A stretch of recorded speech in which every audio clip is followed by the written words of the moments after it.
What if we don't like it here? I think we will. Yeah. You're gonna love it here.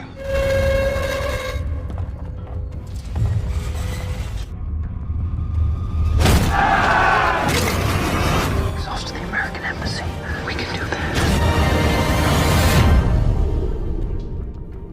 Halo kaum rebahan, ketemu lagi dengan saya Chandra. Kali ini gue akan menceritakan film yang sedikit tegang-tegang, tetapi tegangnya beda dengan film yang gue ceritain sebelumnya, yang dimana kalian tidak perlu lagi atur posisi burung kalian, atau singkatnya PMS, posisi manuksala.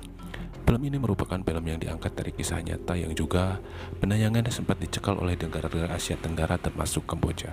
Film ini menceritakan sebuah keluarga yang harus pindah ke negara Asia karena mereka baru saja diterima di perusahaan baru yang mau tak mau mereka harus pindah.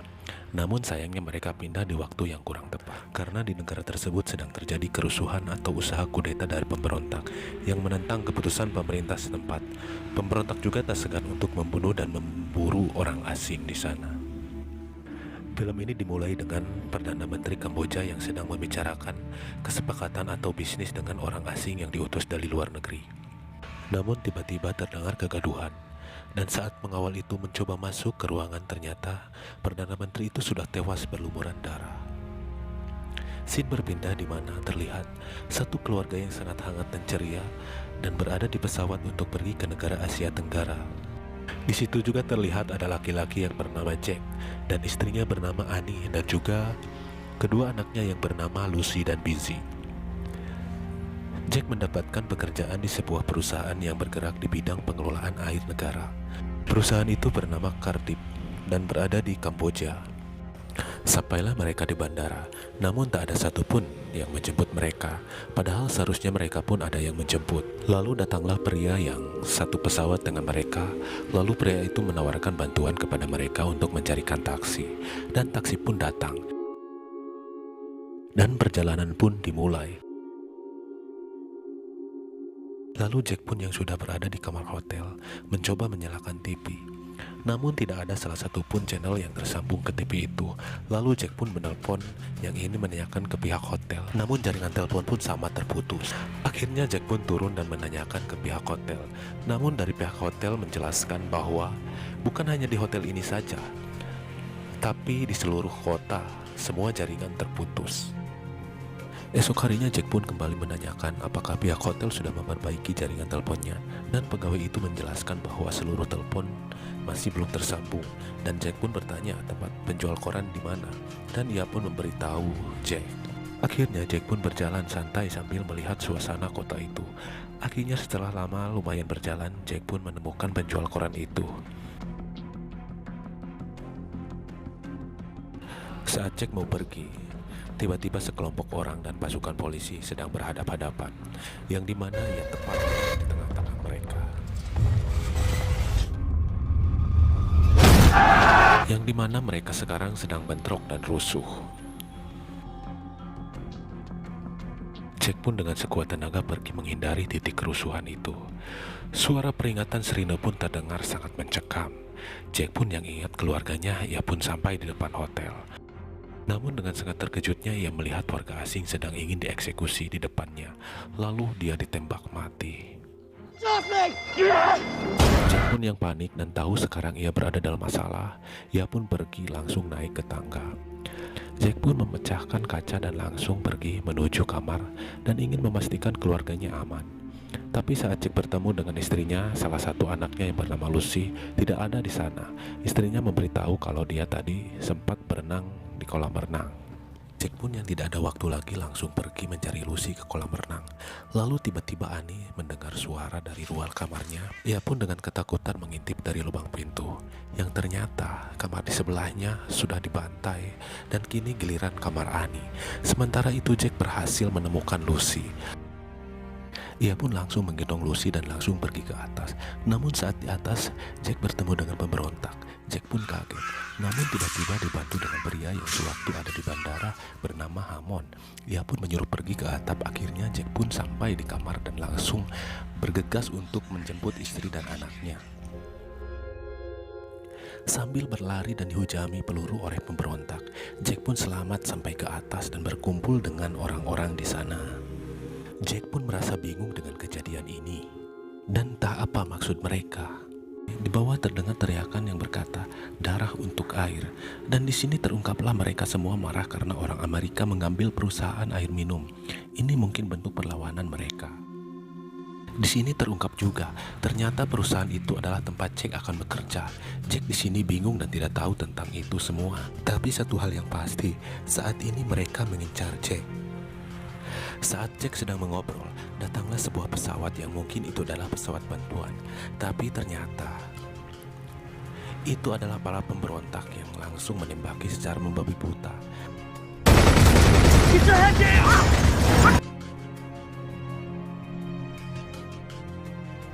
Jack pun selamat dari penembakan itu. Lalu para kawanan pemberontak itu memperlihatkan spanduk selamat datang dan tertera muka Jack di sana. Jack yang tidak ada pilihan lain menyuruh Annie untuk loncat ke gedung sebelahnya, dan Annie pun menurutinya. Lalu disusul anak-anaknya dengan cara melemparkannya. Lalu Jack pun ikut meloncat dan selamat.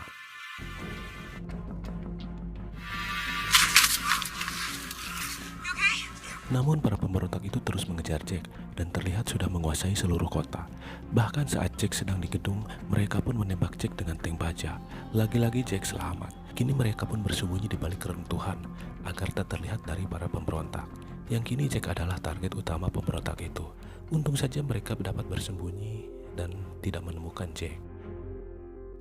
Kini Jack pun berpikir dan bagaimana cara agar bisa keluar dari kota itu. Untuk mengelabui mereka pun mengganti pakaiannya dengan pakaian warga lokal, dengan mengambilnya pakaian itu dari mayat yang berada di sana. Lalu dengan kunci motor yang ditemukan dari salah satu mayat, ia pun pergi mencoba mencocokkan kunci yang ia temukan dengan motor-motor yang ada di sana. Ia pun berusaha dengan keadaan takut. Saat motor itu ketemu, kini mereka pun pergi. Dengan harapan atau tujuan mereka adalah kedutaan Amerika yang tidak jauh dari sana. Namun di tengah perjalanan mereka harus melewati para pemberontak. Tidak ada pilihan lain. Dengan rasa takut dan cemas, mereka pun mencoba terus mencari. Terlihat juga suasana kota yang sangat mencekam.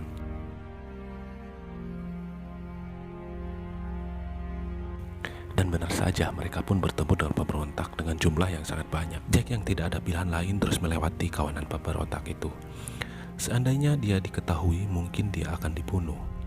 Akhirnya Jack pun berhasil melewati kerumunan pemberontak itu. Jack pun terus menggas motor itu dengan kencang untuk menuju lebih cepat ke kedutaan Amerika. Akhirnya mereka pun sampai. Tapi keadaan gedung itu sudah sangat kacau.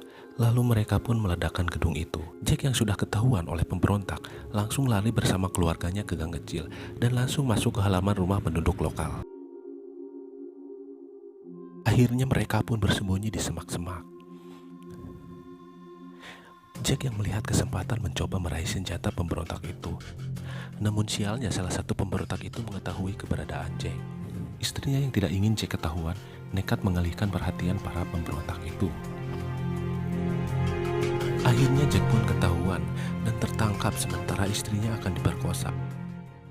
Tiba-tiba ada Homan yang berpura-pura ditodong, padahal itu adalah temannya, dan langsung menghabisi para pemberontak itu.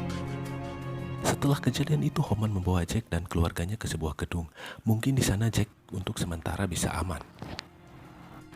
Sambil menyantap daging bakar, ia pun bercerita. Lalu Homan menunjukkan sebuah sungai yang tepat ada di depannya. Ia pun berkata, kalau kita bisa ke sana, kita akan selamat dari kegelaran ini. Ternyata itu adalah perbatasan Vietnam atau wilayah Vietnam. Lalu Jack pun berterima kasih kepada Homan.